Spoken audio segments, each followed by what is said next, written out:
সিলেটের বিভিন্ন জায়গায় এসে যেটি দেখা যাচ্ছে এরকম নানা উপায়ে লুকিয়ে রাখা হচ্ছে অতি মূল্যবান সাদা পাথর। ধারণা করা হচ্ছে এই পাথরগুলি সিলেটের ভোলাগঞ্জ সাদা পাথর থেকে নিয়ে আসছে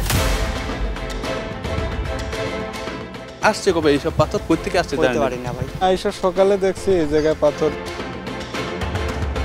আমরা দেখছি না। সিলেটের গ্রামেগঞ্জে পথের ধারে ঝুমঝাড়ে পাথর আর পাথর, কোথাও মাটি খুঁড়ে কোথাও পাতা সরিয়ে মিলছে লুটপাটের পর লুকিয়ে রাখা মূল্যবান এই খনিজ সম্পদ। এত এত পাথর কিভাবে এলো লোকালয়ে তা নিয়ে মুখ খুলতে নারাজ স্থানীয়রা। অবশ্য কারো কারো দাবি রাতের আধারে ফেলে রাখা হয় এসব পাথর।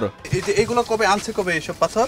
আমরা কইতে পারি না, আমরা বাড়ি ঘুরে থাকি না। এগুলো কবে আসছে সেও হইতে পারে না। কারা ফেলাইতে পারে আপনাদের কি মনে হয়? আমরা তো জানি না এইসব, আমরা তো পাথর ব্যবসার লগে জড়িত না। এটা তো রাতের বেলা ফেলাইছে, কেউ দেখছে না, ঘুমের ঘরে আনিয়া কটার সময় ফেলাইছে।